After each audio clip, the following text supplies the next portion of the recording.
राज्यसभा के अंदर एक क्वेश्चन लगा था कि हरियाणा में पूरे भारतवर्ष के स्टेट वाइज पिछले 10 साल की या 12 साल की कितनी बेरोजगारी दर, 7-8 साल कितनी बेरोजगारी थी। 2013 में जब अपनी सरकार अपना छोड़ने को थे, जब हरियाणा की जो बेरोजगारी दर थी वो 2.9% थी, और जो अब इस साल की जो भारत सरकार ने जो बताई है, मोदी सरकार ने जो बताई है कि हमारी खट्टर सरकार के राज में हरियाणा में 9% की बेरोजगारी है। आज 3 गुना बेरोजगारी हमारी सरकार के समय से 3 गुना बेरोजगारी बढ़ने का काम इस खट्टर सरकार ने किया है। और हमने अपने घोषणा पत्र में भी शामिल करने का या एक संकल्प पत्र जो तैयार किया है, उसके अंदर आप युवा साथियों के लिए भाई चौधरी दीपेंद्र हुड्डा जी, भाई दीपेंद्र हुड्डा जी, हमारे अध्यक्ष उदय भान जी ने यह फैसला किया है कि जो 2 लाख रिक्त पद हैं, हम सबसे पहले 2 लाख रिक्त पदों को भरने का काम करेंगे। जी विधायक जी, जो आज बैठक बुलाई गई थी, बैठक किन वर्करों की बुलाई गई थी, क्या उनको? मुझे तो परसों बताया या कल बताया जी, हमने एक युवा की मीटिंग बुला रखी है अपने युवा साथियों ने। मैंने तो कहीं फ़ोन भी नहीं किया, एक सिंगल फ़ोन भी साजिश की अपनी व्यवस्था थी।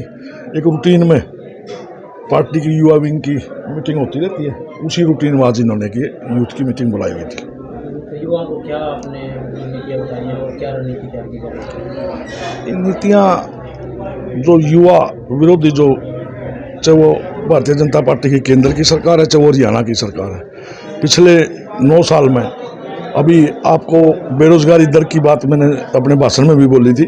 दीपेंद्र जी ने अभी लोक राज्यसभा का जो सेशन चला हुआ है संसद का, उसके अंदर एक क्वेश्चन उन्होंने लगाया था, और उस क्वेश्चन का जवाब में सरकार ने ये दिया कि 2013 में हरियाणा की जो बेरोजगारी दर थी वो 2.9 थी। ये भारत सरकार ने जवाब दिया, मोदी सरकार ने, और अब बेरोजगारी दर है वो 9% है।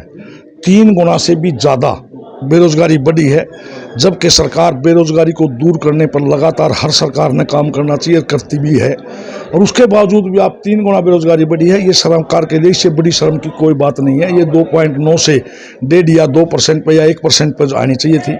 और जहां हम बात करते हैं कि हमारे पास यूपी से भी लेबर आती है, बिहार से भी आती है, झारखंड से भी आती है, आज बड़े शर्म की बात है इस हरियाणा की सरकार के लिए। हम संपन्न स्टेट भी कहते हैं, सारी बातें करते हैं कि 2013-10 साल में जो इन्होंने 2013 और 2023 जो आ गया, इस 10 साल में 3 गुना से भी ज़्यादा बेरोजगारी की जो दर बढ़ी है। इन्होंने बेरोजगारी को कम करने पर क्या काम किया, तो ये तो एक शर्म की बात है। आपने कहा था अभी सत्ता में आ जाएंगे तो बेरोजगारों को नौकरी देंगे, कितनी नौकरियां देने की आपने हल्के में बात की? देखो, 2 लाख तो रिक्तियां हैं, आज 2 लाख पोस्टों रिक्त हैं, जिसमें से एक मोटा उदाहरण है, 1,15,000 तो कॉन्ट्रैक्ट बेस के कर्मचारी हैं। 1,15,000 कॉन्ट्रैक्ट बेस के कर्मचारी हैं।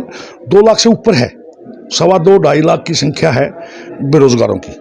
आज जो रिक्त पद पड़े हैं, सबसे पहले उनको भरने का काम करेंगे। हमने नहीं ना सैंक्शन करनी ना कुछ करना, जो रिक्त पद पड़े हैं उनको भरने का काम सबसे पहले करेंगे। आज जब 2-2.5 लाख की या 3 लाख की जब भर्ती होगी तो उसको 90 से आप काउंट करोगे। इतना कमज़ोर में ले तो मैं नहीं ना, हमारी कमज़ोर हमारा युवा बड़े पढ़े लिखे हैं, समझदार हैं, मेहनती भी हैं। आपने एक परिवार एक रोजगार की बात की थी, एक परिवार एक रोजगार की भी स्कीम लाएंगे। एक परिवार में कम से कम एक रोजगार तो मिले, एक के परिवार में 2-2, 3-3 रोजगार पैरिटी देंगे।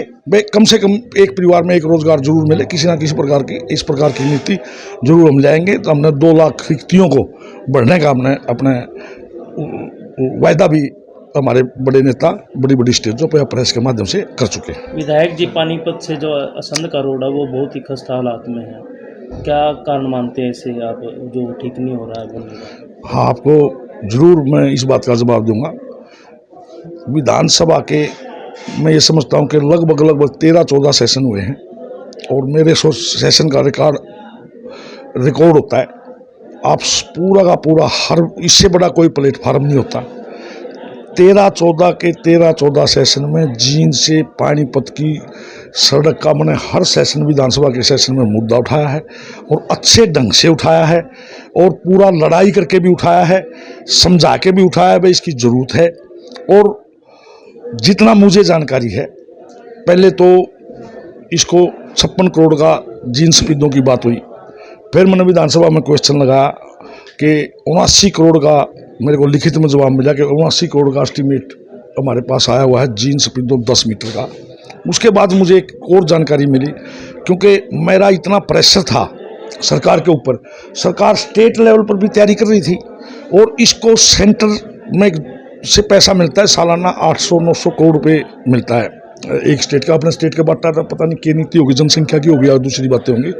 तो सेंटर से कुछ स्कीमें आई थी, उसमें जींद पानीपत की भी आई है। उसका एस्टीमेट तैयार हो गया और ऊपर जा चुका है। जितनी मैंने जानकारी ली है डिपार्टमेंट से, इसकी एनओसी के लिए अप्लाई किया हुआ है फॉरेस्ट डिपार्टमेंट की।